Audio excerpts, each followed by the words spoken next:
Are we live? Says we're live. Hello, Governor. You gonna show him how to breathe? Oh, hold on. He's got a trick for you. If you're here early or watching the replay, this trick is just for you.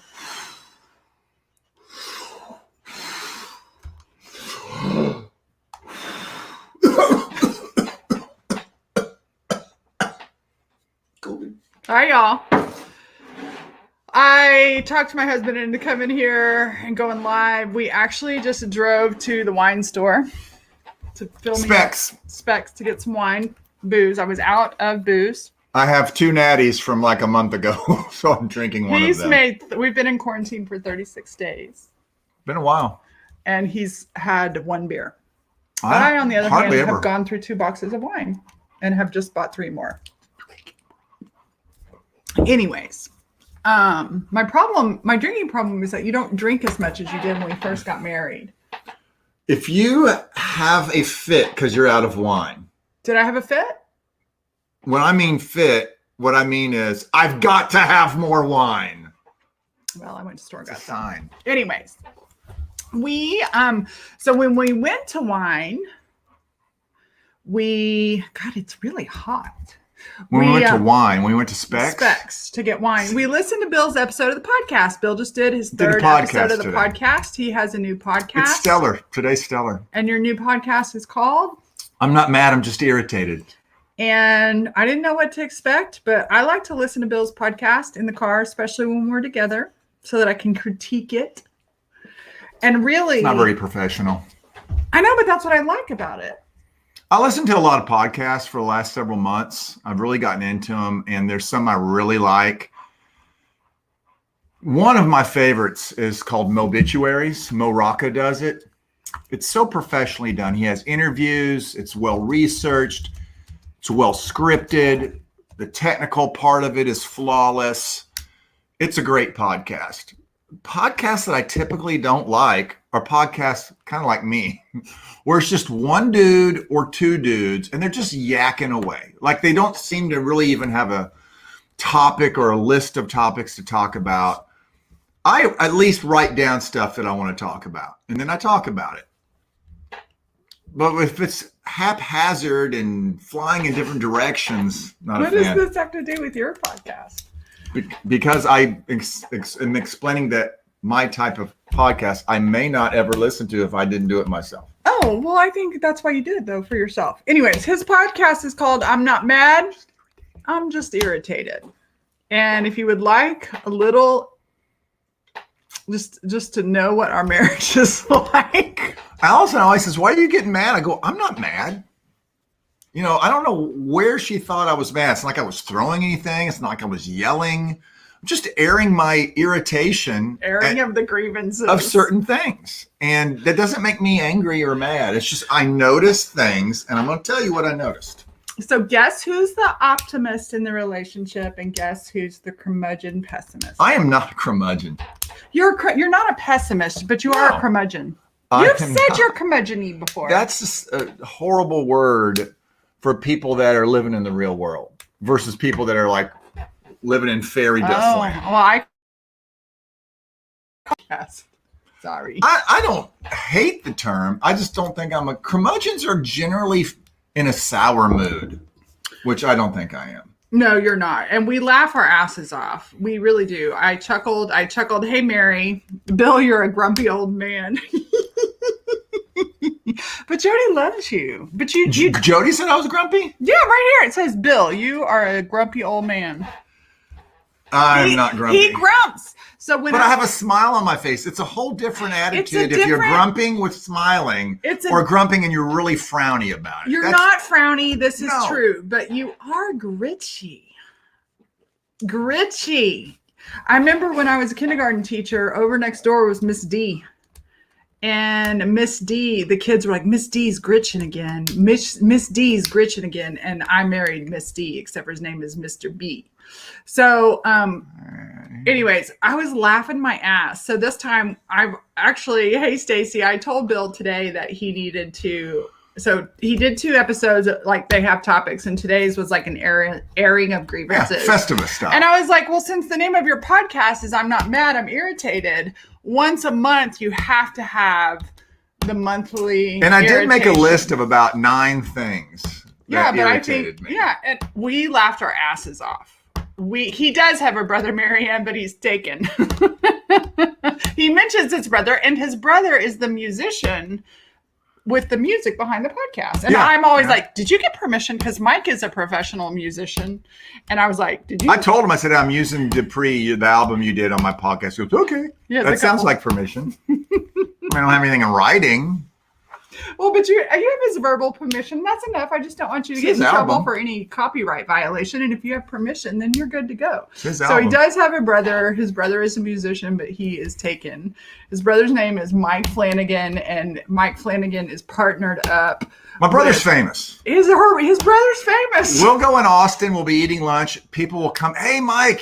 He's always being interrupted and recognized. So my brother's a musician. He plays with Jimmy Vaughn. Billy Gibbons, Steve Miller. I mean, he's played with all the people we grew up listening to. He's friends with all those guys. I've gotten to hang out with many of those guys. Super nice, a lot of fun.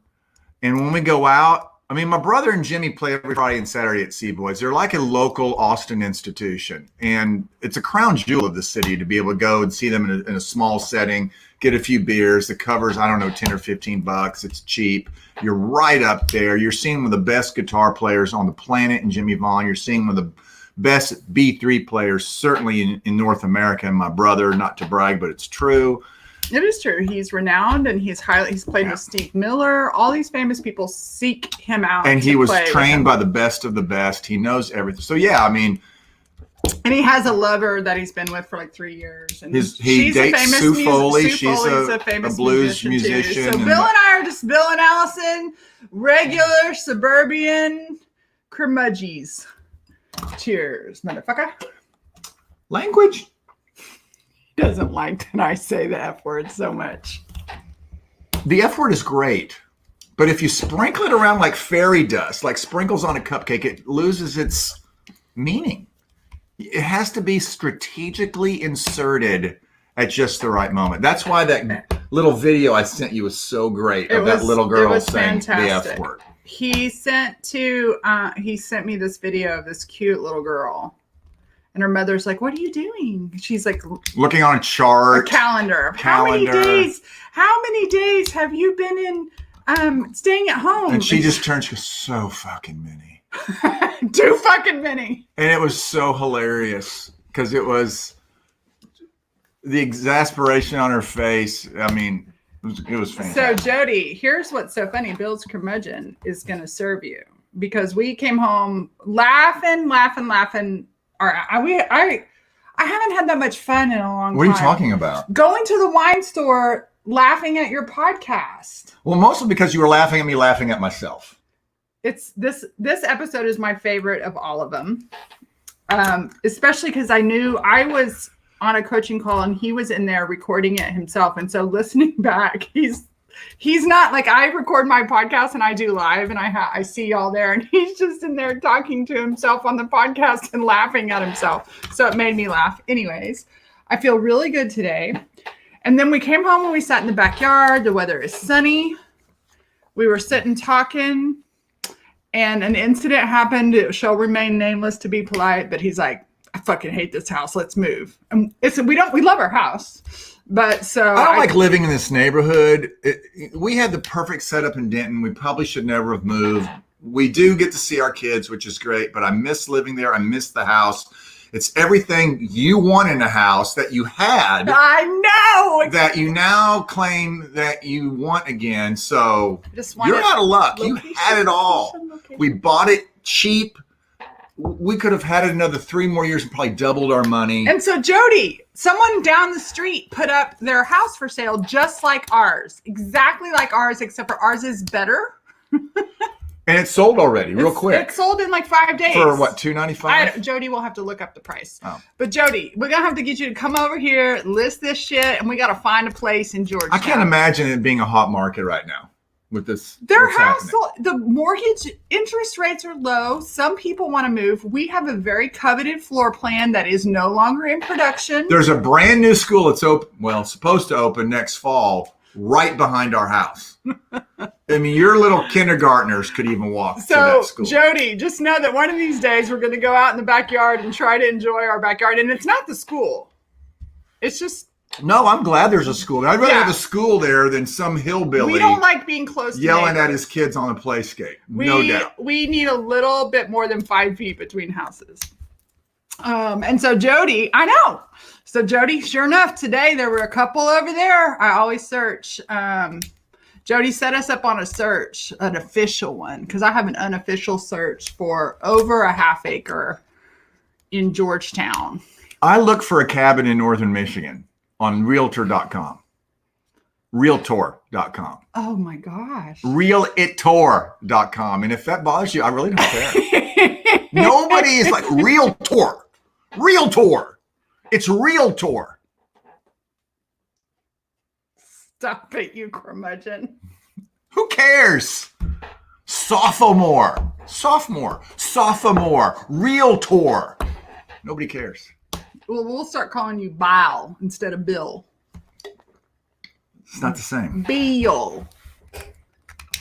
So how are we surviving COVID? How y'all surviving COVID? What day of stay-at-home quarantine are you on? Not you, us. We're on 36. What day are y'all on? Well, we went out on the 11th of March to your niece's birthday, and we had shut it down probably the 7th or 8th, 3 or 4 days before that. So we went out that one time. But I count the 12th. But I did start worrying about it. My day was March 2nd when they canceled South because I knew I had an event. You weren't worried yet. But well, I was buying stuff at the store. Yes, you were. While you were like, my event. I'm just like, well, we need food. So every single day for the past 36 days, we wake up. One of us, we take turns getting up to get the dogs, and the other one sleeps in. And then we eventually we gather 2 dogs and 2 human beings on the couch in front of like Good Morning America. Clementine goes from the couch. We all sleep in our bedroom and Clementine sleeps on the couch. And then we go out to the couch and Clementine goes in and lays on our bed. It makes me sad. She doesn't like us. She's right there right now. She's a good girl. And I walk her all the time and she loves me, but she's an oddball. And then every day on the couch, what do we say to each other? What do you want to do tomorrow? No, you say, what are we going to do today? I say, before you go to bed, what are we going to do tomorrow? Knowing that's the same thing every day. A bunch of nothing. Same thing every day. What are you going to do today? I am perfectly fine. However, Flanny Boy leaves the house. I can't see the comments at all. They're right here. I can't see it. Roxana, she's in Italy. Italy has how I knew this shit was serious, Roxana. She's in Tuscany where it's not quite as bad, but they're starting to loosen up and she thinks it's too soon. So Italy, I was paying attention to Italy. Jessica Lacona says, let me at him. What does that mean? I don't know. Ask Jessica. Okay. I don't know what that means. The birthday was the last hurrah for a lot of us. Yes, Courtney. Shannon says, I started worrying in January when they had that first death. Yes, Shannon, you were in an early area where it came. We were watching. I started worrying when I saw it got hot. On some website, they were digging mass graves in Iran. It's like, ooh, that sounds bad. And they started doing it in New York. Yeah. I saw today, you probably saw it, 17 bodies in an old folks home in somewhere on the West Coast. Well, I've always been taken serious. But we have laughed every single morning or every single night, whenever the hell we do it. I can't remember. The days and nights, they just go together. We blend. The problem is we don't have anything to watch on television. We've watched it all. Well, we watch the shows I like, and I don't like what she likes. It's unwatchable to me. I don't want to see little fires everywhere. He doesn't like seeing. I don't want to watch a show. There's 2 things I check out. If they strong women. No, because I love Kim Wexler. I know, but you like Kim Wexler as the sub character of. Kim Wexler is a major character. She takes no shit, she's smart, and everybody else is not demeaned to make her strong. Dude watches zombie shows, but he can't stand if somebody's hand gets chopped off. I don't like if they start chopping off body parts. I will not watch it. Now, if it's a zombie, it's fine. But like the second season of Goliath, if the Sopranos and they're taking something and they're chopping off fingers, nope, I'm done. If you have to chop off body parts to make me interested in your show, it's bad writing. It's bad. It's a bad idea. It is a little bit over the top, but I will say, it's dumb. Little Fires Everywhere is actually a really it's from a book. It's not just a show. Reese Witherspoon is taking really important books written by women. And so this one actually really does look at race and privilege and motherhood. Well, there was not one normal male character in that show that wasn't a caricature or It's not a show it's about mothers. Well, that's fine, but can there be a normal dude in it somewhere? Mary, I don't get why he's okay with like the zombie shows. He doesn't watch them as much as he used to, but he used to be the biggest Walking Dead fan. Zombies. And then when I go to watch, what's the one with the red hoods and they started surgically removing people's body parts for sinning. I'm done. Hello, that's the reason that's relevant is because Trump gets elected again. They do that shit in Saudi Arabia for real. I'm not watching that. If they take a perfectly healthy hand and certain doctors are surgically removing it, I'm done. I'm checked out. I'm not watching that. Outlander cutting eyeballs. He's not an Outlander either. No, we started watching Killing Eve and they chopped off a dude's schlong. I'm done. They chopped off a douche slong and they didn't show it, but the next scene was a woman frying sausage in a sausage pan, and Bill literally got up from the sofa. I'm done. He was if you have to chop off a man's wiener because you think that's such great television, if they chopped off a woman's titty, people would lose their minds about it. You can chop off a dude's wiener left and right. I don't think we need to chop off body parts. I'm against it. I love The Handmaid's Tale. I think The Handmaid's Tale makes an intellectual and political statement. I think we've seen the Santa Clarita Diet. Here's the thing, Mary. When it's campy, he doesn't mind it, but if it's serious, we started watching that. And we didn't keep up with that. I didn't think it was that great. We did not keep up with it. I like zombie stuff, but most zombie stuff they're not. I mean, only on The Walking Dead are they chopping. What are we gonna do when we've watched all the TV? Let's say this. This is not my prediction, but let's say this goes on for 3 months. People keep saying you need to watch this. If you tell me you've got to watch this, it's like no. If you tell me I have to, I can't do it. Don't watch it. If you say, "Hey, this is good. You might want to check it out," I might check it out. But if you say, "Man, you got to watch The Sopranos," like no, only because you. But you're the one who's always asking online, "What should I watch?"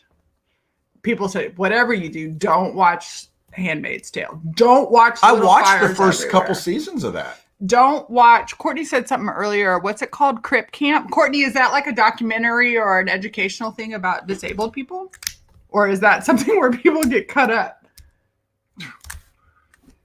Speaking of watching shows, okay, I just had this because Courtney's here. Courtney's my sister.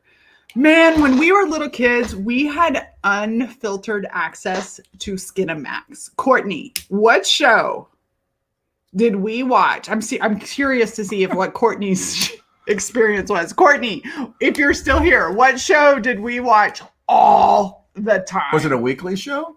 No, it was on Cinemax. Well, I know, but was it a movie? It was a movie. And there were actually 3 of them. And I don't know if Courtney's still here. Courtney, please still be here. Was it the American Pie stuff? No, pre-American Pie. This was Porky's. I wanted to see what Courtney would say. Was it Porky's? It was totally Porky's. Porky's was the American Pie before American Pie. Porky's was fantastic. They didn't cut anybody's body. First time I saw a penis. You talking about meat? Did they show meat? I don't know. They just show the 3 guys running. Goobity goo, goobity goo, goobity goo. You know what? You never see Porky's on TV. It should be on. We did watch Breakfast Club a lot, and Chandler was famous for watching Breakfast Club. But I remember watching as I spit. I don't think Breakfast Club. I mean, it's great, but it's not something I need to watch more than a few times. Well, the John Hughes generation, that was mainstream movies. But here we were, the Crow Kids, under 7 years old, 7, 6, 5. Watching Porky's? 7, 6, 5, and 3. Watching Porky's. Porky's was great. My favorite Let's John see, Hughes. Courtney says Porky's. Courtney, what do you remember? What do you remember from Porky's? I'll show you what she remembers. Bill's gonna draw it. I'm gonna see. Let's see. Hold on. What if we Wiener. invite a guest? Up to 5 guests can join. How do we invite a guest? Let's see if we can invite Courtney. Okay. To be on? Yeah. Oh, okay. Courtney, I'm inviting you to be on, and I'm gonna send it to you in Facebook Messenger. Hold on, this is funny. Have any of y'all seen Wiener? No. Like in the hole of the in the shower scene. Yes. Yeah. Talk about this is one thing that has come out in Bill. Now Bill's already had it, and I love him, but sometimes I roll my eyes. Bill's 13-year-old boy is full on out. Should I show him that thing on my phone about the face mask?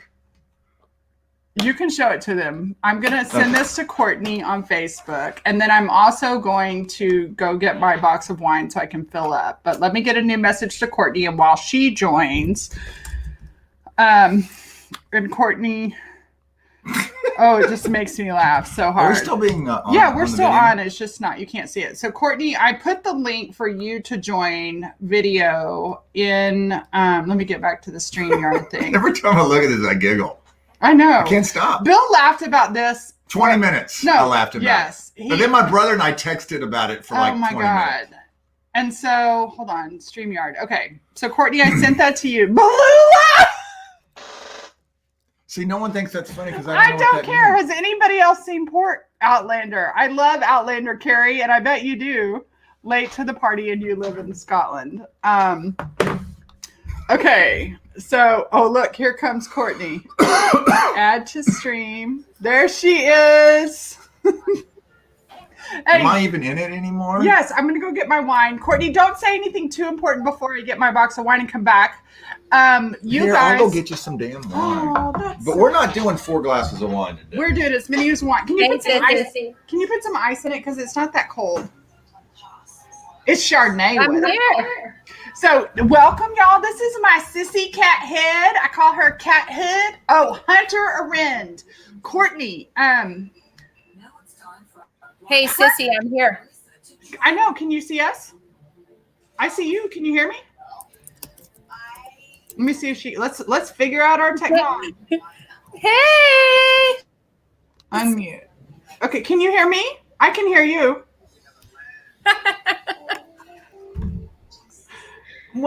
What's not working? Can you hear me? Wait, can you hear me? I don't know if she can. We want this layout. Hi. Hold on. Okay, Shannon, I love it. Shannon's amazing VA and tech. She's my wing woman. I think there's a little bit of a delay. Oh, that's good to know. We need to be able to be real time. So Courtney is my sister. If you can't tell, like if I take off my hat, look at us. We look exactly alike. She wears brighter lipstick, and now she has blonder hair than I do. Yes, go over. You. No, my hair's purple right now. Oh. Okay. Do you like Balula Porkies? That was funny. What does Balula mean? Balula Ball Breaker. Balula Brawl Breaker. Can y'all hear me in real time now, or is there still a delay? Okay. It's the coach lady that's always busting their chops, and she's the one that goes up to the hole and grabs the wiener that's in the hole, and she's holding the wiener, and she's saying, I got you. And we were like 5 or 6 years old. So disconcerting. Okay. It is so disconcerting, but it's also a fantastic memory. Like I actually had some dreams last night about our family, and I know like every family has really hard things, and every family has some really good things, and some of the crazy stuff we did as kids are actually some of my best memories. Yeah, it's totally a double-sided coin for sure. It is a double-sided coin, but I love that you remember Porky's. Totally. Apparently, the only other person has seen it is Hunter. But if we watch, and Hunter grew up, he went to Austin High, and his family lived over on the other side of Mopac from right where we lived. Oh, Hunter's did? Yes, Hunter is married to Laura Wigington. Oh, okay. Hi, Hunter. And Hunter and Laura, Courtney, so I'm sorry for just talking about something the rest of you don't know. So Courtney is 2 years younger than me. We had 3 kids. This is another reason why I really like Little Fires Everywhere. The mom is really young and she has 4 kids in 4 years, not just 4 kids. So our mom had 4 kids in 5 years. And this woman had the same thing. And so as I watch it and they're all in high school together, it reminded me of when 3 of us were in high school together. And so Hunter went to Austin High, didn't know Laura at the time. And then at I can't remember what year, my high school reunion, Laura and I learned that we lived, before she was married to Hunter, Laura and I realized that we lived a mile from each other in Cedar Park. And now Hunter and Laura are like Bill's, like that's his favorite couple of friends of ours. And they live in Leander. And there's another one here that he wants to eat. He wants the tissue, babe. You got I don't want Bill to get kicked out. He's the funny one. Is he still there? He's here. He's just, the dog is getting Kleenex out of my recycle bin. Oh no. So look, Catherine Stiles Armstrong is here. Hi, Catherine. Catherine Armstrong grew across. Catherine, we were just talking about how, because you were probably at our house once while we were watching Porky. I know, really exciting. So I am not saying, I will tell you right now, Porky's is not culturally appropriate. It's not okay. You do not want to watch it with your kids. A lot of the things we watch now, we look back at are like Breakfast Club. No, not Breakfast Club. 16 Candles is. Oh, it's terrible. We just watched it last week. It does not. It doesn't translate. So I'm sure Porky's does it, but I am going to hold on to my Skinamax Porky's memory. Bill, come back. Yeah, come back. Bill, I didn't mean it. I don't know as much about Porky's. You don't know anything about Porky. I love Porky's. In fact, I don't know why you don't see it on TV anymore. It's never. Well, because it's basically garbage. But we're not vouching for it. We're not like saying this. You should vouch for it. It's fantastic. Well, plus Kim Cattrall was in it. She was just unreal. I don't remember Porky's 2 and 3, but I do remember Porky's 1. I remember seeing a penis for the first time. Catherine says Bowman forever. And Catherine, I remember, I guess it wasn't at Christmas, it was at Thanksgiving. Cameron secretly told me, I don't know who else he told, but he secretly told me at Thanksgiving that one of the names that he was considering, that they had talked about all the family names in both Catherine's life and the Crow life. So from Catherine's side and Cameron's side, the family names. And he said, the family name that I'm putting on the table is Bowman. And Bowman is the street that we grew up, and that my parents still live on. Catherine's mom doesn't live there anymore, but Catherine and Camille and Elizabeth lived across the street from us when we were little kids. Is that being used? Yeah, it's used. Oh, okay. You don't have to be close. I'm just curious.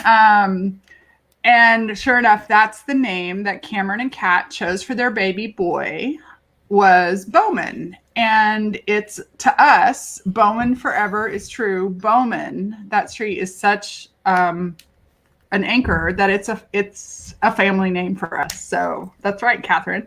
Shout out to Styles and Switch Barbecue in Austin, Texas. Excellent. They have been feeding everybody in the COVID, whatever. We should probably make a run down there and get a thing of that sounds good. Barbecue. I know. I love the beef ribs. And they treat me like a queen when I remember. And Catherine runs out and drops it in your car. You don't have to touch anything or anybody. Beat that. It's all good.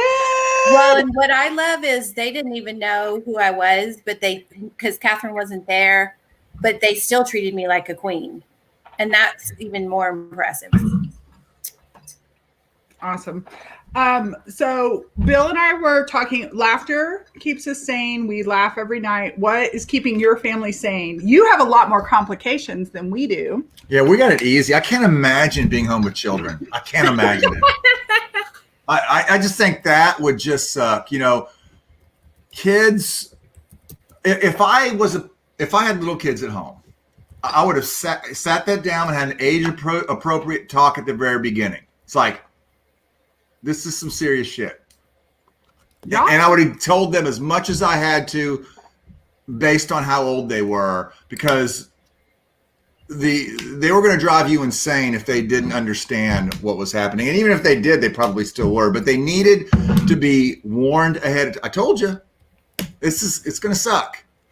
My sister has, it was cute today. We have a family text going on, and I sent a picture of the oldest grandchild, which is Courtney's first daughter, Blythe, and she's 18 now. She's an adult now.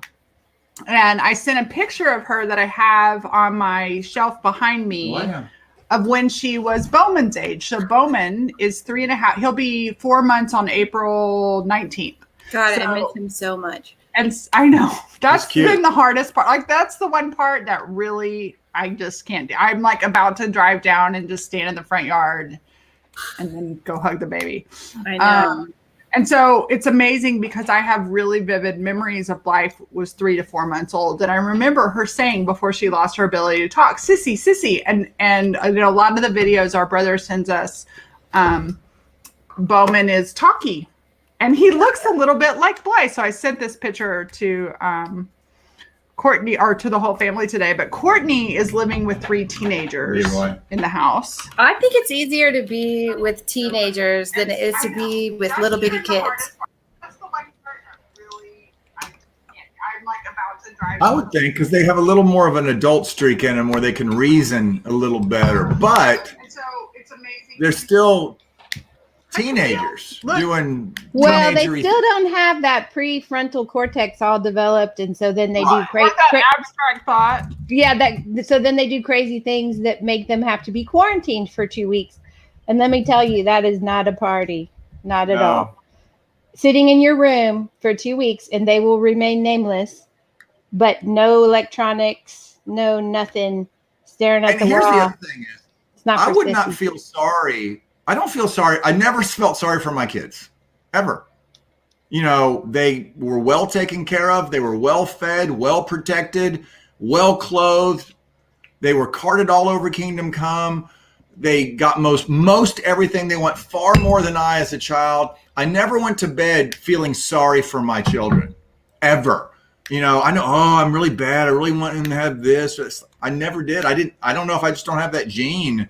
But if my kid had to be quarantined for 14 days, I would not have any sympathy for him at all. It's like, you would after 2 weeks. I mean, yeah, the reason they had to be quarantined. I mean, I was hot, but sure. But by the end, you're missing your buddy, you're missing your family member, and they're hearing us, you know, have game night or whatever family night.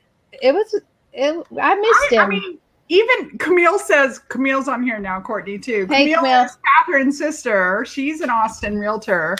And she says, I'm pretty sure I sat in my room for 2 weeks with no door. Exactly. Yeah, no door. That's true. I remember being grounded. I was grounded to my room. Came in from school, had to go straight to my room. One of these days, actually, this is totally a side off, but we really do need to like get Cameron and Camille and Catherine and even Elizabeth. I'm so curious to hear what Elizabeth's mindset would be, because Elizabeth was Camille and Catherine's younger sister, but Camille and Catherine were Cameron and Courtney's age. I was a year older, but we need to get the 5 of us and just talk about Austin and talk about some of the crazy shit that went down on Bowman Avenue. Yeah, some of it just needs to stay in the dark, but some of it does. But there was also some good shit for sure. Hunter sent himself to military school. Yeah. Well, the people that have these little bitty kids, I remember being at home with 3 little kids, you know, one of them not developing on a regular schedule, and counting the minutes when, you know, somebody would get home and help me. And so on the one hand, some of them have partners at home, although I have quite a few friends. There's no partner. It's them and two littles, them and three littles. Yeah, and that's it. There's no relief and no one can come over and help. And I have a lot of friends who are it's just them of all different ages. And they're like, I haven't touched another human being in 35 days. Yes, there is a flip. There's being alone, and then there's being, like at our house, 5 people. But at the end of the day, I can go be alone in a closet if I have to, but there's people all around. Yeah, I have a couple of friends in that situation too, but these people with little bitty kids, my hat's off to them.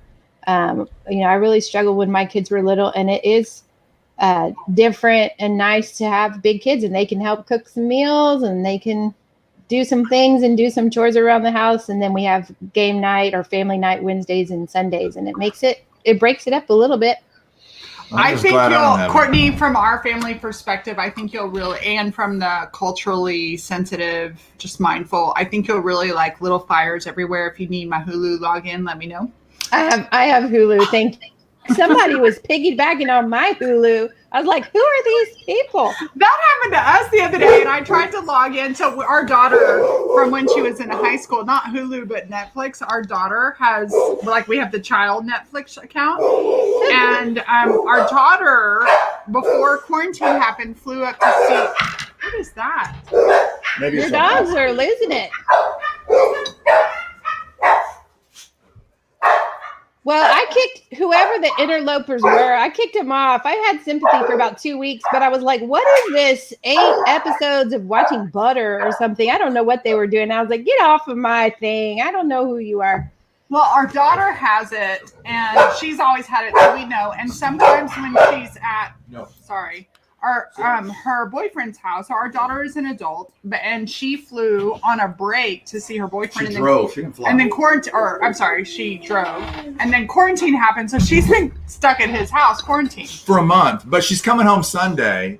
But they're having fun. But so they use our YouTube, and sometimes they use our Netflix. Hey, Sissy, real quick, I'm gonna let y'all get back to it. I've got a notary waiting for me on the other line. Mwah, mwah, mwah. Thanks for having me. I love you. Love you too. That was fun. Yeah, we're scaring people off. No, we're not. She got shit to do. It's all good. I know. And it's random and it's fun. Like I don't want to get serious on stuff. Get funny then. What's something fun? Okay, so here's what Bill's wanting to show you. We were talking about Porkies. Okay. This is very important. You're going to want to zoom in. You're going to want to get your big screen. I'm going to shut the window. I texted this to 20 people. From Porkies to this. And no, Bubba. Where did I get it? Somebody sent it to me. Who was it? But it was a guy. Your famous brother probably sent it. No, it wasn't him. I sent it to him. It was a guy that had used a pair of underwear to make a mask. And this is bad. Underneath. This is who I'm married to, by the way. It said, for some reason, everybody's really good about social distancing today. And then there was a picture of him in his underwear mask. I can't even show it. It's so awful. But all right.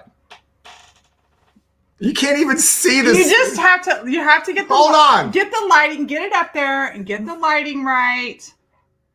Just let it focus in. There you go. Oh my God. I laughed at that for 45 minutes. So what you can't see is that it's a pair of underwear with skid marks. No wonder. If I'm going to keep this forever, and if ever I get a little down, I'm just going to pull this thing out and laugh. Well, the worst part is not the picture. So I go outside, Bill sends me this, and I'm like, ooh. And then like 10 minutes later, he's just over in the chair giggling. And I'm like, what are you laughing at? Like something new comes and he's like the skid mark mask. And I was like, it's not that funny. And he and his brother are sending his famous brother and my we go back and forth. 100-year-old like husband. We're 12 to 14 years old. 14-year-old text. And thank God I have voicemails on my phone. One of them said it smelled tangy. No, what was the one that got me? Like peat moss? Woodsy? Oh, it's great. It was so bad, you guys. So one of the things that is keeping us sane and keeping me Mark, not mad but irritated, if Allison is not mad but irritated, is when Bill shows up as a 13-year-old boy. I do not allow it. Bull. Look how many people. We went from 20 people to 7. It was 12 a minute ago when y'all started getting all so serious. No. If we had kept with the skid mark underwear, it would be 40 by now. We had to go, we had to start talking about COVID, and we had to start talking about isolation, how heavy it was. And it is heavy. What would you like to talk about? Let's talk about your candle. Somebody sent Allison a candle. It says birthday 6. My February client 6th. sent me a candle and $15,000. Now go ahead. This candle is made of lavender, which I know what that is. It's quite nice. Sage. I'm not sure what that He is. is written on my candle. And the other one is neroli. Nerol. I have no idea what neroli is. Google I'll tell it. you what. Nerol. But it says strengths and weaknesses. And on the weaknesses side, for February 6th, the day she was born, it says dependent, distracted, and unfocused. No 3 words have ever described Allison Crowe. Neroli is from a bitter orange tree. You may have to say that again about my weaknesses. Dependent, distracted, unfocused. Okay, I will say distracted. She's and gifted, unfocused, likable, and gregarious. But I am not dependent. Absolutely, you are I dependent. thrive just fine before you. Only if you pay someone to do stuff for you. I You was will pay independent. somebody to go shopping, to clean your house, to mow your yard, to fold your laundry, but you will not do it yourself. I You are, can't help you it, are you know. dependent on somebody else doing those. No, things. I just resource my shit like a motherfucker. No, that's not the same thing. Money does not get you out of those things. Yes, Because it doesn't does. teach you how to do those things. I don't need to know how to do those things. I need to know how to make the money to hire somebody to do it. Incorrect. I disagree. I do not concur. I do not concur. You didn't even realize we needed toilet paper until a month after everybody had realized we didn't have any toilet paper. Only because Luckily, I had already bought because all the now toilet that we're paper. together, there's some things that I relinquish. I do depend on you, and you are very dependable. I take care of the shit. You have been Boy Scouting the shit. Yes. Why? I've been taking care of it. And I have been making the fucking money. Well, I make money. You do. I don't even have to get out of bed to make money. I don't have to leave the house to make money. I don't have to get online to make money. I don't have to sell anything to make money. No, I just got the money. you're right. It's coming in every month. 40 years of schlepping, or 30 years. 30 years of schlepping in the classroom. They just give you money after that. It's like, okay, here you go. You deserve this. It's not even that much. But you know what? Something. It's something. You add it up for the last 5.5 years, I've been. It's fantastic. Yeah. I love your retirement. It's not a ton of money, but if I was single, Now we're down to 6 people. 6 people. 7. If I was single, I'd be living in a garage apartment. I would have no expenses. I'd be rich. I go live with my buddy Ray. If I was single, I'd be living in a $400,000 house with a pool. Yeah, and you wouldn't be able to pay for it. You'd be evicted. I wouldn't be evicted. He is How an are you gonna author. pay for $400,000? You know, Hunter, you are right. Do you know, Hunter, I have wanted to be a professional author other than the $150 I paid to be in the poetry anthology my senior year in college. I wanted to write a book forever, and Bill's written 2. I told her to do He it. started his 3rd one. It's going to be the best yet. I wrote 1 chapter. 1. I'm your biggest fan, baby. Thank you, honey. I don't even know what's going to happen with it. I haven't weaved the story arc in my head. I think about it more than I write about it. That's how you create. I think this is, some people think that, I had a conversation with a client this week about, you think that it just comes out of your mouth, but part of the process, so there's the end result and right now you're not even the end result. I'm just seeing the draft end result of page 1, right? Of Jack Parker? Yeah, of Jack Parker. But that's not the start of Jack Parker. So someday, let's get out. Someday out here, and it's actually much further, but Jack Parker will be published. But Maybe. Hey Maggie, it'll totally be published. But before the end result is the rumination and the consideration that happens in your mind and the thinking about the starting to write that is actually productive. And I have a lot of clients that think, oh, I'm not doing this. And I said, yeah, but it's not void in your mind. It reminds me of the time I bought a boat. And my girlfriend went with me because we were going to see a movie, and we had 2 hours. We had karate chopping. We had 2 hours, and we walked in, and in my mind, I had been thinking about what boat I would buy, how much I was willing to pay for it. And so she walked in with me, and in my mind, I said, if there's this brand of boat, hi, Christina. Bill's great. Exactly, Christina. Said if it's a certain price and I can finance it for a certain amount and it's a certain thing, then I'm going to buy it. But that wasn't exposed to the world. So it looked like from the outside world that I came in and I bought a boat on a whim. And I think that's the same. You don't publish a book on a whim. You don't write a book on a whim. There's all this stuff that nobody sees. And you're in the transition from thinking about Jack Parker to publishing Jack Parker. Jack Parker, he's going to have to be a badass. He is badass. Yeah. Except for he lives in the UP of... He lives in the Upper Peninsula of Michigan, which is like a foreign country. Shout out to Lane. Lane, my friend Lane, lives in the UP. I have a buddy named Ray who lives... I grew up, my dad was in the Air Force and moved around a lot. In 7th, 8th, and 9th grade, I lived in Oscoda, Michigan, which is on Lake Huron. Hold that up a little slower. Do that a little slower for those of us that are not Michigan literate. Oh, here. So when you're from Michigan, you hold up the mitt in your hand, you point where you were. If you're in the UP, that's different. So the UP is like... Yeah, it's up here. Is it? But it's not a whole hand. It's like... No, it's a whole hand. This like is the Kewanee Peninsula right here. Here is Mackinac Island right over here. So I've been to the UP. My sister went to school in northern Michigan for a semester. It's massively unpopulated and dense with just forest and wilderness. The biggest city is 22,000 people, and that's a college town called Marquette. By the time you get to the 10th biggest city in the Upper Peninsula, you're talking about 3,000 or 4,000 people. There's very few people up there. What are you doing? I'm sharing our video to your page. I'm logging into your Facebook. Why? I'm not looking.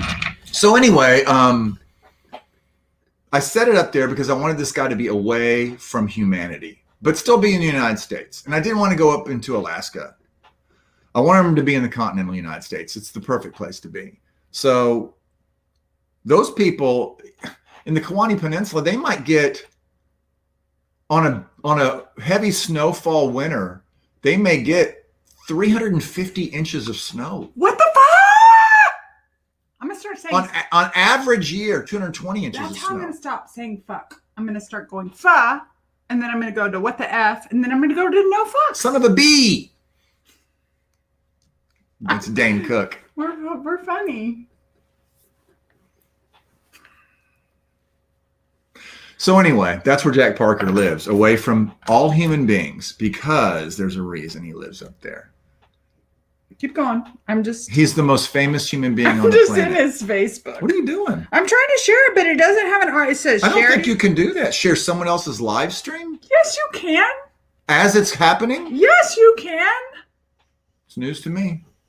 I know, Maggie, right? And Maggie do you live in Maine? She lives in the Northeast. I can't keep it all straight. I need to go to the Northeast so I can keep it straight. She doesn't want to live in 300 inches of snow? No, but Maggie lives in the Northeast where there's a lot more snow than in... Well, and the UP, they might have 7.5 hours of daylight in the winter.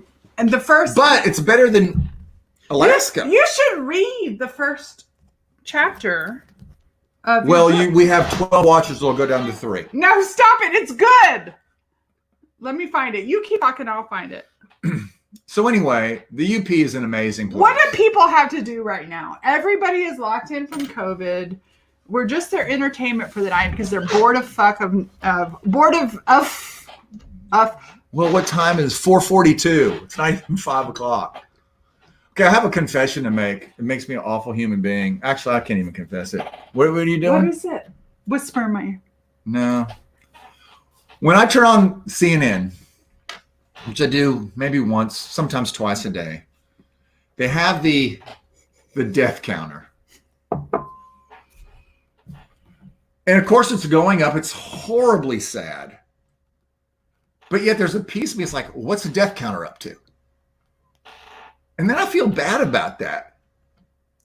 I think you're trying I feel like it's Jerry Lewis Telethon Timpani death counters. And I think you are You're better than what? You're better than Tiger King. We are way better. We are so much I like more. Tiger King. I didn't love it. Okay. Those people are weird. Time out. You hated Tiger King. We are way better. We are so much more. Tiger King. It's like reverb. Can you stop doing that? I'm gonna try. We are better than Tiger King. Tiger King is a little frightening. So you remember when Jerry Lewis would yell at Eddie McMahon, Timpani, and they do it and they get more money on the totem? Look, Connor's still here. Shannon's still here. That's how I feel watching the death counter, and I feel awful about it. These people are suffering. But the problem is when you look at numbers as a statistic, you don't look at them as people. No, but I think you do. And they're people. But I know that's the that. whole point is that you're saying is that when I look at the numbers, I feel the people who have lost. Well, I don't know any of them personally. No, but you. I know each one of them has a story, but there's tens of thousands of them. It's overwhelming to think about. So you just look at a number. But part of the thing is that you look at the numbers, to gather information about what's going on. But then I do know this about you, that you take those numbers seriously, and you don't just take them seriously as data. You take them as there's a person behind that number. Well, and logically, yes, but I think when I look at it, it's like, what's the number? You're doing that? Yeah, it's like, what's the number? But I think what's the number is part of that is when we bring data in, we're using, if you're logical, and he's the king of motherfucking Shannon does the same thing. Yes, she does. And that's the thing. I think it's important. I get that right now it's a really hard time. My theory about like everybody's like, oh, the mainstream media, and then it's like, who cried wolf, right? And so yes, mainstream media shares a lot of shit, but the reality is when something important happens, where are we going to get our information? And so we're doing our best to get information to make a decision. And so you look at the numbers, but I think the numbers, that was part of. Let's talk about something else. Okay. I do that. I do that too, Hunter. I think looking at the local numbers and seeing, is it exponential? Is it incremental or exponential? Helps us know more about what's going on. I think that's, Talk about ducks. No, okay, we will shift the conversation because I want to read this thing that you have.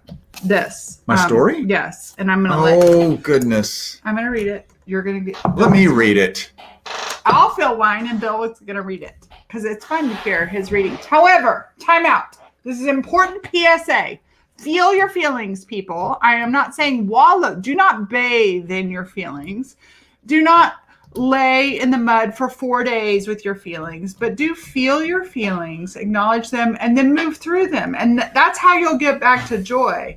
But it does nothing to shove them down. At my phone since you are holding yours. It does nothing to shove them down. Look how I'm protecting my phone. So weird. Don't touch my phone. I think it's important to be a human. And so looking at the numbers is human. Creating scare stories is not helpful, but what's helpful is like assess the current situation. Now, with that COVID stuff, we're going to shift to Bill's new story that I'm chapter one of a. Do you want another beer? No. It's happy hour. You can get a little bit. I only have one left. I'm saving it. I will go in and buy you. No, it's fine. So 2029 is the year. Okay, here's Bill's story. Chapter one. Chapter one. I researched this as well as I could to make sure that if you lived in the Upper Peninsula of Michigan, you would not think I was a moron. I'll be back. Okay. I don't know. I've never read this out loud. I know. I think it's. And this is a draft, so there probably are mistakes in it. The man hated when the days grew long. Occasionally in his former life, he heard people grumble about the sun setting at 5:30 before they could even make it home from the office. Jack Parker would always smile to himself and say nothing. Now, long black nights were Black nights were treasured by the recluse. They gave him cover and concealment. What good was so much sunlight anyway? Texas, Florida, Mississippi. Good Lord, the misery of shuffling through scorching days with 90% humidity was not appealing to Jack in any way. Southerners eager for summer eventually sought comfort inside of air-conditioned buildings and gallons of iced tea. Michigan's Upper Peninsula was the perfect place for Jack Parker. Vast and scarcely populated, its largest city, Marquette, had a population of 22,000 people, several thousand of those being students at Northern Michigan University. Go Wildcats. Upers, as the good people of the Upper Peninsula were called, learned to drive snowmobiles before they drove cars. Strong, resilient, and hardworking, folks in the UP seemed like foreigners in their own country. They had a language and culture all their own. The shores of northern Michigan were a secret treasure hiding in plain sight, but easily discovered if a person bothered to look. Winters were harsh. Jack Parker loved them. No one could live in the UP if they just tolerated winter, counted it as a bridge to the rebirth of spring. Here, winter fed Jack's soul like a trip to the beach did for most everyone else. It's not to say Upers don't like a sunny beach trip now and then. They did. Jack didn't. A well-hidden and isolated homestead, Jack Parker's place was situated on the far end of the Kewaunee Peninsula, a finger of land that looked as if it tried to make a break toward Canada, but decided at the last minute to stay in Michigan. Surrounded by Lake Superior, the area held great history and a few beautiful cities that most people in the United States never knew existed. Houghton, the crown jewel of the Kewaunee Peninsula, blossomed on the back of copper metal mined from the Earth's crust and later became an important port city when a waterway was dredged connecting Houghton to the largest freshwater lake on the planet. Gorgeous 19th century architecture and the Portage Lift Bridge gave the town a mini San Francisco look. Because of its latitude and unique geography, the Kewaunee landmass averages 220 inches of snow a year. On occasion, strong winds over the lake create what's called lake effect snow. Cold northern air strong enough to whisk water off the surface of the Great Lake, take it to altitudes and freeze it, and then dump it on the good people below. It's doubtful that folks of, say, Dallas or Phoenix would consider such a thing possible. Locals joke that there are two seasons, winter and winter's coming. Planning was essential to life of a man hiding from the world. His late model Polaris Titan, an absolute beast of a machine, needed a stockpile of fuel and extra parts for the winter months. A snowmobile was as essential as, perhaps more so, than Jack's Ford F-250, which was snowmobile here in Santa Rita Ranch. Yeah, was rendered useless by midwinter and stored in an outbuilding that served as a garage and a workshop. Perfectly tidy and well equipped, Jack's ability to work wood and fabricate a machine part from time to time gave Jack something to do, but also helped him keep out of the city and away from human eyes. Those eyes, always looking at him. He felt them like pinpricks against his skin. Firewood was an essential commodity. 20 pulp cords delivered on a tractor trailer each September was enough fuel to keep his cabin toasty warm during the long winter months. He would not plow the 2-mile stretch from the main road to his front door. What was the point? Jack kept a satellite phone charged and at the ready in case of an emergency. On sunny days, which were often scarce, he charged commercial-grade Tesla batteries whose primary function was to heat water. Long, hot showers were one of the few luxuries Jack Parker allowed himself. Keeping the solar panels clear of snow was a full-time job. Occasionally, when he felt the need, a private company would send a military-grade drone over his property and dump various supplies. The supply runs were an expensive luxury. Hand-milled soap, thumb drives filled with movies and television shows, mini solar cells and fresh batteries, queso and chips from Texas. Whatever he desired, delivery could be arranged. Running out of money was not an issue. Getting recognized by people was. Jack Parker could leave his cabin and go anywhere he wanted, but leaving meant problems. While most people would consider Jack's lifestyle a prison of sorts, he thought of it as ultimate freedom. Hundreds of square miles of terrestrial playground, rivers, lakes, and forests. About a dozen years ago, during lunch with a few friends at the Jet Propulsion Laboratory, a waitress yanked out a handful of Jack's hair and hauled ass out the back door as the group sat momentarily frozen in shock. Who could blame her? On the secondary market, each follicle was worth $1,000. That is, so long as the root was still attached. After that, Jack decided it was best to keep his dark brown hair buzzed short. By the way, we're not reading forever. This is literally. It's almost over. It's a year later, not over, but it's just that's the whole. Our I'm lives. almost done. I know, it's perfect. A year later, during a book launch at South by Southwest in Austin, Texas, an overflow and enthusiastic crowd of onlookers surged so forcefully toward the table where Jack sat signing books that he became wedged between the table and the wall behind him. The crushing force broke two ribs. Could have been worse. A larger crowd would have most definitely taken the life from his body. Security and a handful of good Samaritans saved him. After that sorry event, Jack hired bodyguards whenever he ventured out in public. That's you. Someday you're going to be doing book signings. But all the bother became a sort of prison of its own. In the end, it wasn't an extraordinary event that made Jack Parker decide to leave public life. It wasn't the scores of rude adults wanting to shake his hand in the middle of a restaurant. It wasn't the bags of mail the post office dropped at his gate every day. It wasn't the women that propositioned him at every turn. It wasn't any of that. One October 31st, through great pains of secrecy and security, Jack Parker was able to take his 8-year-old niece trick-or-treating through the upscale neighborhood of Houston's River Oaks. Alice, appropriately enough, was dressed as Alice in Wonderland. Jack, in keeping with the theme, was dressed as Jack Parker. Complete with a rubber mask and a blue jumpsuit, Jack Parker roamed the streets of River Oaks completely anonymously dressed as himself. Who would ever guess that under the costume that was Jack Parker was the real Jack Parker? A little laugh escaped him, but the irony didn't. You see, Jack Parker was the most famous human being on the planet, but he wasn't a Hollywood actor or musician. Jack Parker didn't hit home runs in crowded ballparks or dunk basketballs in packed arenas. Jack Parker wasn't a tech billionaire, nor was he ever on The Bachelor. So what did Jack Parker do? Well, Jack Parker worked for NASA. More specifically, he was an astronaut. And in a time when astronauts walked the streets of this or any other country unrecognized and in complete anonymity, Jack Parker was different. Jack Parker was different for one simple reason. Jack Parker had saved the world.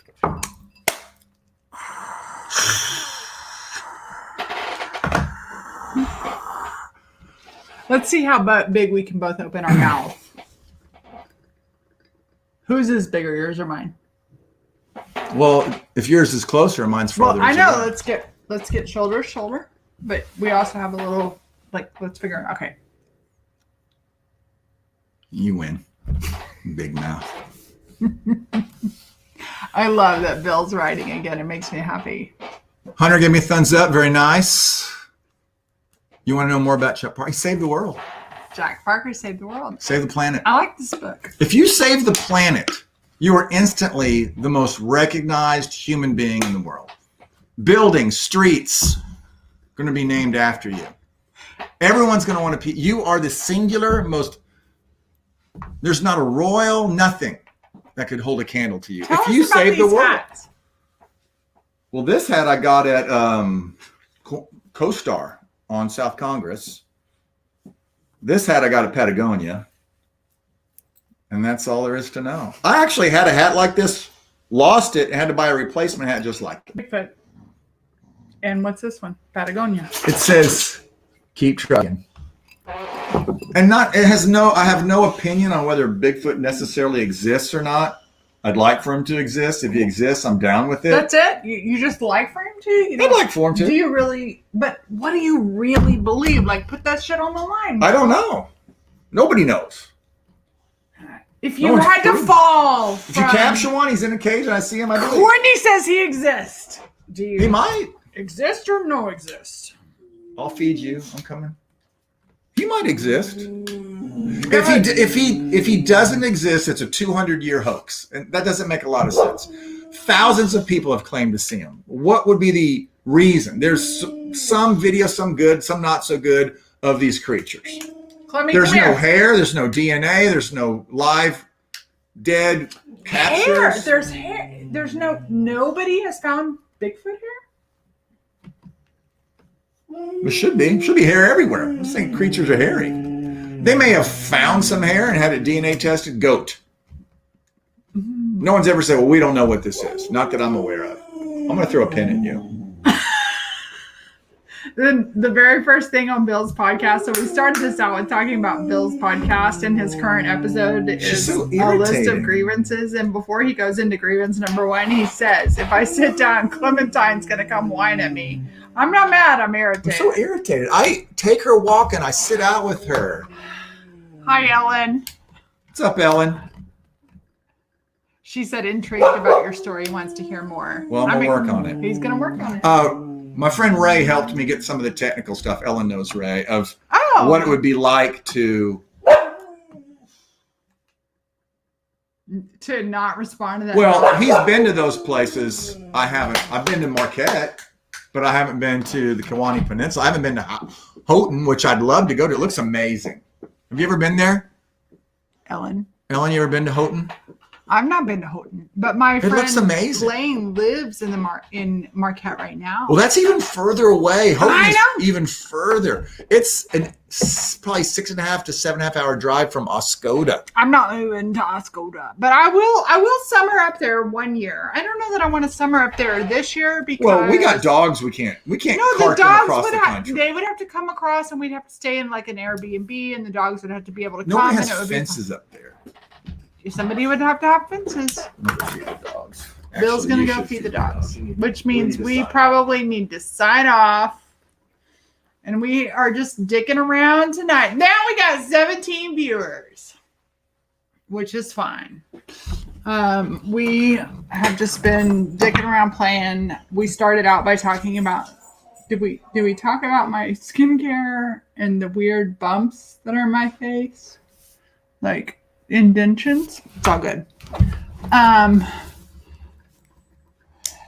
We just had a little happy hour tonight. Love you too, Hunter. Miss you and Laura. Cannot wait to get back together. Hi, Samantha! Samantha joined! You missed it. So Bill says you missed it. I was watching on the other page. Would love to be up there now out of Detroit. I bet, Ellen. It just snowed up there. It's crazy. It just snowed up there in the UP. I've always told Bill, I have no desire to move to Michigan. Sorry. It's too right wing for me. And it's too fucking cold. I like me some summer Texas. But I'm happy to, I'm happy to, if we can take the dogs up there, I'm happy to like rent a cabin on a lake and summer, get Dad back. Samantha, Bill, Samantha wants you. The dogs will be fine. Hey, Samantha is our daughter. Do you want to come on?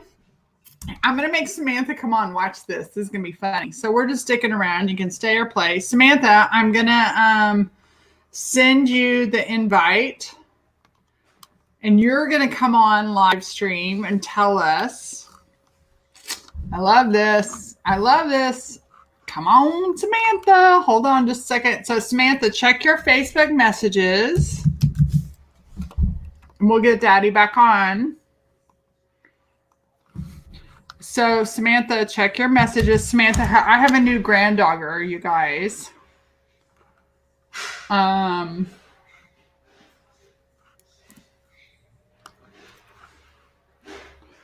Okay, Samantha, I just sent it to you. Hi, Jackie. 2 inches of snow. Summers are awesome. I've been up there one time with Bill. I came up to when we did a canoe trip. And I am totally open for having a summer house up there, but I am not willing to live up there. Mostly, that's the other thing. If I was willing to live in Denton, which is 3 hours away, and the whole reason Bill and I both moved back is to be close to family members, Samantha and Will and my family.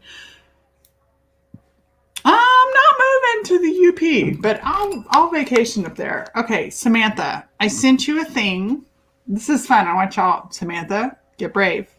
Get brave, my girl. Let me double check. Let me do some technology here. Little pause right now. If you need to pee, if you need, I realize not everybody has anybody been here from the beginning? I do not judge you if you have been. I appreciate you if you have been. I certainly do not expect it.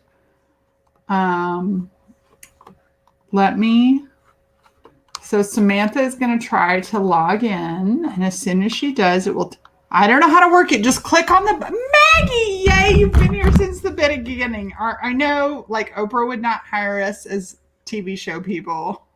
And what else do you have to do? I love connecting with you all. I love dicking around. Me with a break for notary, Courtney Crowerton. I just love you. I love that you came on. I love that we had a little Bowman Avenue revival. Okay, Samantha, click that link and see what happens. It's your turn. It is your turn, Samantha Flanigin. I have switched. I just want you also to know that it is the official day from switch to red wine to it is better than Tiger King's. Official switch from red wine to white wine today. Although I'm noticing like I have a lot of red blotchy stuff. Oh, yay. I love it, Ellen. Okay, Samantha, are you going to come in? We want to invite Samantha in. So Samantha is our daughter. Samantha, we talked about you early in the podcast, actually. We talked about you, how you got quarantined at Michael's. Samantha has given me the lovely gift of being, Dad's coming back, Samantha. No, I'm Swiffer. No, Samantha, your daughter asked you to come back on live. Well, I'm feeding the dogs, honey. They're fine. I gotta keep an eye out. We'll work on it on the phone. It'll work from the phone. But she has a new baby dog named Redder. And she is with her boyfriend, Michael, and I think it's Tulsa, Oklahoma. Samantha is a kindergarten teacher. And so kindergarten doesn't have a whole lot of like online stuff, but I think they're doing some stuff. Will it work? I think it will if you'll click on it. Oh, there's Samantha. Yay, you're in the car.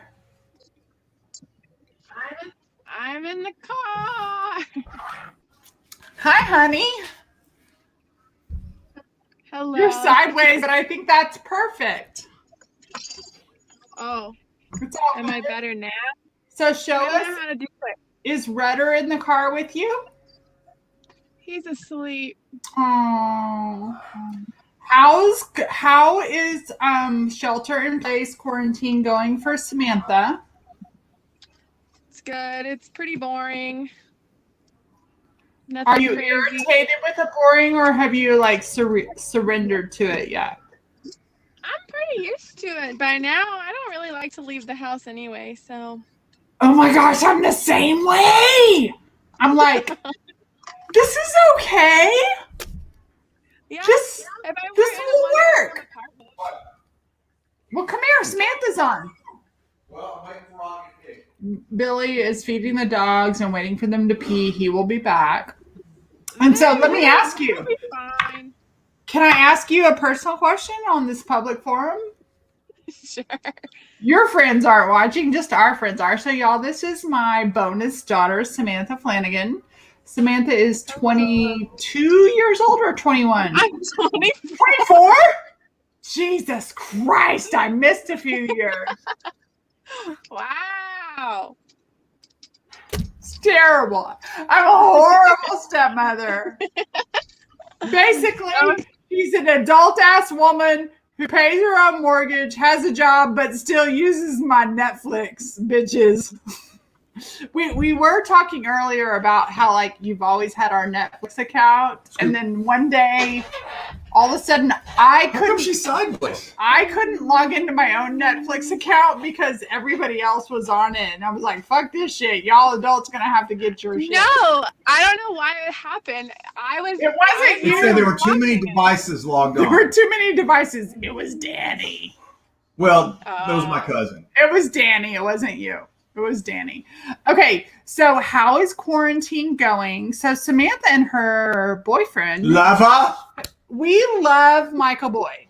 His name is Michael Boyd. We call him Michael Boyd. It's not Michael. She calls him Michael, but we call him Michael Boyd. His name's Michael Boyd.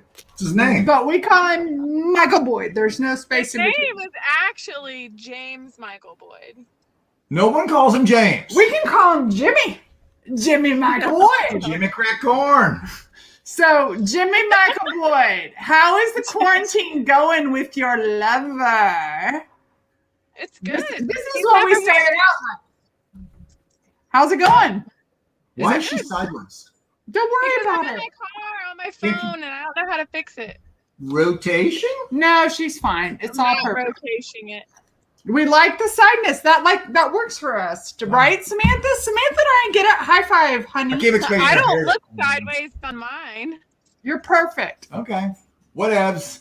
Okay, so as a young adult in COVID-19, how's COVID doing? How's COVID doing?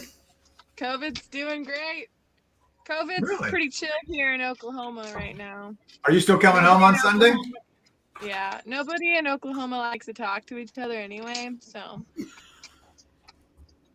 So, You should just stay. There's nothing here happening. what's it like being like? This is the most amount of time forever and ever that you've ever been with Michael Boyd. I Are you- know. How's that going? Are y'all coming? Are you coming Everything's home? fine? I can't hear y'all when you talk at the same time. Everything fine? You and the boy? Yeah, everything's good. We've been getting along pretty well. What about Rudder? I'm trying to get him.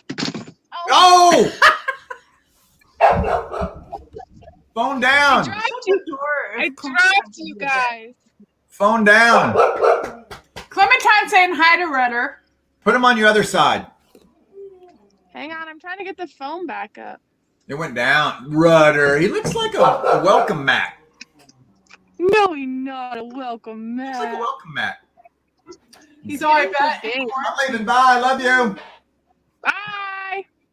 I bet in quarantine, Rudder is learning how to get new grooming because you can't go to the groomer. You got to groom himself.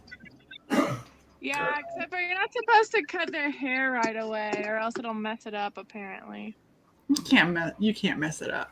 But he's 'cause good. it's just a little pup. He's a little pup. That's my granddogger, y'all. My granddogger, Rudder. I'm the bonus granddogger because I'm like bottom of the totem pole. Hey, Samantha, who in our family is bottom of the totem pole? Me? No. Hey, Not you. It's not Bill Flanagan. your dad. It is not Dad. It's not Dad. He's not in the bottom. Dad, Like, Dad honestly. makes himself the top. Dad is the top. Susan and Dad are the top of the totem poles in the Flanigan That world. is so untrue that we're on level totem pole. Who is the real bottom of the totem pole? You are not. Who is lower than me? Me. No. Don't make her try to answer that stuff. I'm just being funny. She knows it.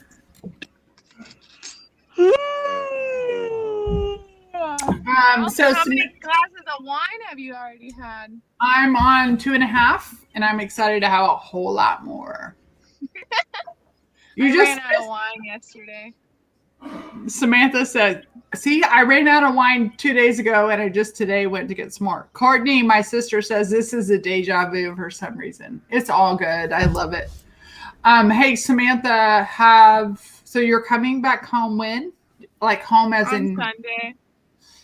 And how are your kindergarten kids? They're good. I Zoom with them on Tuesdays and Thursdays, and we had a dance party today in our Zoom. It was fun. Good. That's good. Yeah, it's crazy. So we're thankful that you are able to still Zoom, and we've been quarantined. So if you've been quarantined, you're allowed to come home to one of your homes and see us. But Michael's not quarantined because he still has to go to work. I know. Michael and Will are still working their little booties off. Who else do you know in our immediate family? Like, is your mom or Glenn working their booties off? Everybody else My mom's having to work, but she gets to work from home. Well, but working from home is different than going out because Michael is going out. Will is going out. Do we know anybody else that's going out? No, I don't think Glenn's having to go anywhere. Well, We love you. Thank you for coming online. I'm sorry your daddy was a fuddy-duddy. We have been on Happy Hour live stream for 1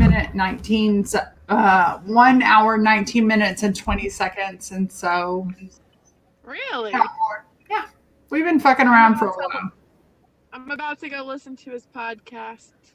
It's funny, but it's even funnier if you listen to it live, knowing that you're going to get some wine. And so when you come, no, he did not bitch about me. I do think, next month is our 12-year anniversary. That's crazy. And I think I told him, I said he's probably going to do a live a podcast of I'm not mad, I'm irritated. But he could be irritated with me. I think I'm fabulous. That's fine. Yeah. You are fabulous. Totes my goats.